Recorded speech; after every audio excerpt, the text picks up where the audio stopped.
What's up, guys and gals? It's the Tyrant here, and welcome back to my weekly Q&A session where you guys ask the questions and I give you the answers. Always good to have you here. Thank you for joining me today. I am keeping it a little bit short this week because I'm trying to wrap up this Halo 5 Mythic difficulty walkthrough as quickly as possible.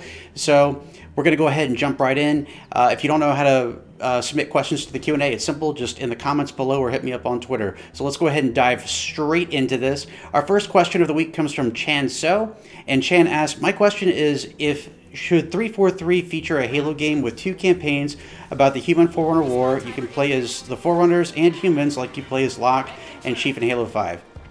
The short answer to this question is I don't think it would make a very fun first-person shooter just because the Forerunners are a little too human-like, and it would feel more like Call of Duty, even more so than it does now. I would say it sounds like it would be a fun strategy game, though, like a real-time strategy game, maybe like a Halo Wars prequel or something like that. So, yeah, I think that could work, and tell me what you think. Do you like that idea? You can let me know in the comments below, my friend. Our next question comes from Austin K, and Austin asks, if you could interview anyone at 343, who would it be, and what 3 questions would you ask them? Keep up the great work, buddy. Well, thank you, Austin. And it would have to be Frank O'Connor. I know most of this. I know a fair amount of the staff at 343. Not everybody. I know a handful of folks over there. Have not gotten a chance to speak to Frankie in person, at least not in many years. So I'd have to say I'd want to interview Frankie, and I would ask him. Let's see. Can you please add campaign theater mode back to Halo? 2, can you please remove the blind skull? And 3, why haven't you hired me yet? So those are my 3 questions, Austin K. So thank you, my friend. I appreciate it. Our next question comes from Tanika Mark. And Paneet asks, Tyrant, why developers these days don't ship the entire game on disk? Why do most modern games have updates around 35 to 50 gigs? Well, they do still ship with hard copies. So you can go to GameStop and say, you know, purchase your favorite video game for the most part. They do have some that are only digital releases, but big AAA titles you can still get hard copies for if you prefer. In terms of why they sell them online, it's more convenient. I mean, even nowadays, I myself don't go to midnight launches anymore. I just, you know, pre-download the game that I want, and at midnight on the release day, I can go ahead and play it. In terms of the updates, I don't know exactly, but if I were to take a wild guess at this, and if anyone thinks differently, please feel free to let me know in the comments below. Essentially, keep in mind that deadlines for games are usually set by publishers. And so it's entirely possible that, you know, they're trying to get these games out, and by release day, or by the time the game goes gold, as they say, it's still not completely ready yet, but they have to release it at a certain time because their publishers are demanding it. So what they'll do is they'll sort of shoehorn in there an update so that when you play the game, whether you've downloaded it or whether you've bought it, you know, at your local GameStop or game store, you have this update that contains all the fixes that they just didn't have time to put in the game before the game launched. I hope that makes sense. And again, if I'm wrong, hopefully someone will let me know in the comments below. But great question, Paneet. Thank you for stopping by, my friend. Our next question comes from MBT808. And MBT asks, why do you think that 343 continues to push on with their Sangheili species designs, and should they change them for Halo 6? Considering the poor response to them and the very positive response to the blurred designs, Halo 2 Anniversary and Halo Wars 2 cutscenes, for reference, I personally don't understand why they continue with something that is considered a bad design. I think you described them as brutish and dumb. I think you described them as brutish and dumb compared to the originals. Maybe I'm thinking of Actman. I think you're thinking of Actman on that one. I haven't really been that outspoken about art design.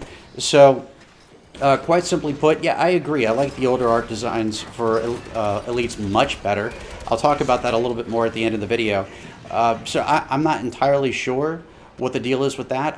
If I were to take a guess, I mean, in terms of armor, I kind of get it to a point because we're not dealing with the same covenant. We're dealing with a different faction here. In terms of the actual elites themselves, I don't know. You know, we've seen a lot of art design changes in Halo, and you know, if the majority, and again, I don't know what most people think. I assume at this point that the vast majority of people who bought the game didn't complain about it, and that the people who are complaining about it are just, you know, people who've been with the community a while. They want their voices heard, reasonably so, might I add. Again, I don't know the numbers, so don't take everything I'm saying right now with a grain of salt. but I'm sure if the complaints are numerous enough, they will make the changes necessary. Halo Wars 2, people seem to universally, not universally, but I'd say for the most part, praise the art design, so that might carry over to Halo 6. So maybe that means good news is on the horizon. And thank you so much for stopping by, MBT. It's been a while, my friend. Good to see you here. Our next question comes from DB2 Guide, and DB2 asks, Q&A Tyrant, do you think someone who started playing Halo with 4 or 5 would appreciate Halo CE and like it? Or do you think the game is outdated and only relative by nostalgia? That's a good question. So I would say, yeah, I think that if someone starts with 4 or 5, if they retroactively go back and play the earlier Halo games, they could very well enjoy it. Think of it as the storyline, the narrative has changed so much since combat evolved. That was one of the biggest criticisms I had with Halo 2, is that the narrative changed so much. It went from this really deep sci-fi story to more of a science fiction or a science fantasy type of deal. So the narrative, I think, would be a bit confusing for someone who tries to work backwards. But at the same time, if there's someone who genuinely loves science fiction, I think they could get a handle on it. They might have a hard time adjusting to the lack of enhanced mobilities. That could be a thing.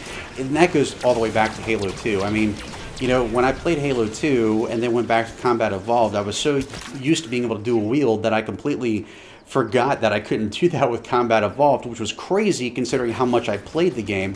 But I think you get used to certain things, so then when you go backwards, you start missing them more than you realize. But yeah, I think anyone who really does enjoy the new games can still go back and absolutely have fun with the originals, and they may even come back to the new ones and have some more criticism for it. So yeah, that's a great question, DB2, and thanks for stopping by, my friend. Our next question comes from Nebulous Cheetah.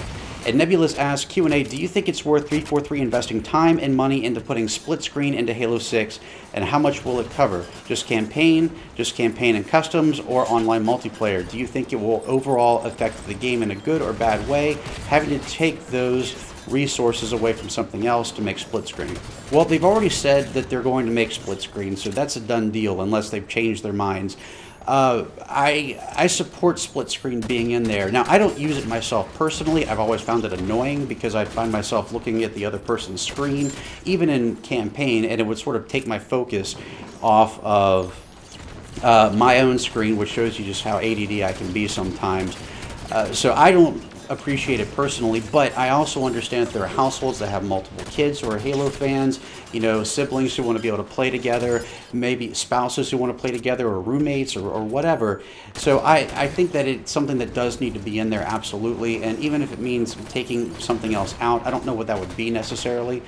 But they can always make resolution adjustments and frame rate adjustments for split screen. There's a lot of things they can do, so I think it should be in there regardless. I don't know what they would take away that would be more important than split screen, but that is an excellent question, Nebulous Cheetah. Thank you, my friend. Our next question comes from Alejandro Sosa. Man, that is a beautiful name. That is an awesome name. And Alejandro asks, do you think brutes, when they return in future games, should receive the hunter treatment and become mini bosses, judging from banished technology? That would make sense, or just be another enemy class? So this is an excellent question, Alejandro. So here's what I would say. When before Halo 2 came out, my brother and I were speculating on what the brutes would be, and we thought they would be something between the elites and the hunters, some sort of a mid-class. Now, with the dawn of Halo Wars 2, you're absolutely right. We've seen some really cool boss fights. I think, I forget Atriox's buddy's name, who was in a couple of the missions. Starts with a D. I know someone's going to put it in the comments below.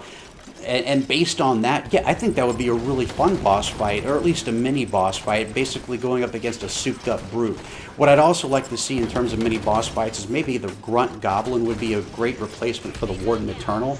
Granted, the Warden's a Promethean enemy, primarily, but and we have no real Covenant boss. We have the Hunters, which are mini bosses. So I think, yeah, certainly like a Brute Captain or something like that would be a fun alternative. A Grunt Goblin would be a fun alternative. So there's a lot of definite possibilities there. And yeah, I think if implemented correctly, the Brutes could be a fun boss fight. So excellent question, my friend. I certainly appreciate it. And our final question of the week, our star question, comes from my man, Arc48, always good to hear from you, Arc. And Arc asks, which game had your favorite art style, and how do you want that style to be added in the future, or do you want it to be applied in the future, or do you want it to have it mixed up between classic, new, or mixed? This is going to sound a little bit odd. My favorite Halo art style of all time is Halo Combat Evolved. I know that it's a bit dated now, but there was just such a unique sci-fi feel to it. You know, the missions that were supposed to be scary and foreboding had the right tone, the right atmosphere, and the right art style. The library, for example, it was these long, gigantic, empty corridors that you would go down, and it was spooky because you could have hordes of Flood just pop out at any minute from any direction. I remember, you know, going up into the Truth and Reconciliation for the first time and seeing all the purple architecture and how alien it looked. It was just very pretty, and it was very recognizable. But the thing that stands out for me the most is the enemy design. One of the things that I really appreciated about the original Combat Evolved was, or the original Halo, was the system of elites. It was the easiest system of all the Halo games, and you could recognize any elite rank instantly, even from a distance. You see a blue elite, you know it's a minor, and they're probably fairly easy to deal with. You see a red elite, you know it's a major, and it's going to cause you some issues. If you see a black elite, you know it's special ops and they can throw grenades. If you saw a shimmer, then you would know that it was a special ops elite, and they had sort of silvery white type armor, silver I think, and so, but you knew they were their own threat, and they could even wield energy swords. And of course, if you saw the gold elite, you knew you were in for a big fight. They were fast, they could wield energy swords or just rapid fire their plasma rifles, and it was crazy. And I loved that. Even with the grunts, you know, you had miners, which were orange, majors, which were red. With jackals, you had the ones with blue shields, which were miners. The ones with yellow shields were majors. I mean, you could recognize these things instantly. The only thing that the Covenant that didn't have ranks, as far as I know at least, were hunters. And even when it came to the Flood, it was simplified. You know, you had human combat forms, Covenant combat forms, or elites more specifically. You had infection forms, you had carrier forms, and that was it. And that's all you really needed. And then, of course, even with the Forerunners, you had the Sentinels. And so everything was so simplified but epic at the same time. And it wasn't just the art style, it was the designs of the missions. They were always so massive and cavernous. And everything felt like a new adventure, nothing felt scripted. And the art style just further added to it. Halo Combat Evolved, in my opinion, is a near perfect game. When you're in a Forerunner structure, you know you're in a Forerunner structure. When you're in the wilderness, you know you're in the wilderness. When you're in a Covenant structure, you know it. It's just, it blends together so well, better than any other Halo game I've played, and it's still my go-to. You know, even when I'm going back and playing the game, I prefer to play it on classic graphics than I would an anniversary graphics, just because the original graphics look so great in my opinion. Yeah, they're still dated, don't get me wrong, but it just fits. It fits so well, and I appreciate it even to this day. I think you guys maybe remember from my live stream on New Year's, when I played Halo Combat Evolved, I was technically playing Halo Anniversary, and if you caught the first few minutes of my stream, you would know, because as far as I know at least, you can't at the beginning switch from anniversary graphics to classic graphics in the middle of the cutscene. But as soon as that's over, you can switch back, and as soon as the cutscene was over, that's exactly what I did. I switched back to classic graphics because that's what I love, that's what's iconic to me. You know, shout out to Hidden Xperia for that one. And it's something that even to this day, even though the game is I want to say almost 17 years old now, it's something that I still appreciate and enjoy. So, yet without a doubt, I would have to say that the Halo Combat Evolved graphics and art style remains to this day to be my favorite, with Halo 2 being a very close second. So that's an excellent question, Ark. Thank you so much. That brings a close to this week's Q&A. And why don't you guys tell me in the comments below what your favorite art style is? What game has your favorite art style? You can let me know in the comments below or hit me up on Twitter at MythicTyrant. A link to my Twitter feed can be found in the description below. And again, I want to take the time to thank each and every one of you for taking the valuable time out of your day to watching this video. It's great seeing you here every week. You're my favorite crowd. Always an honor being here. And thank you so much. And if you enjoyed this video, I hope you'll consider subscribing as well for more great content right here on MythicTower.com. Thank you guys and gals so much for watching. I hope everyone has a wonderful weekend. I'll catch you all right back here next time. And as always, I'm the Tyrant, signing off.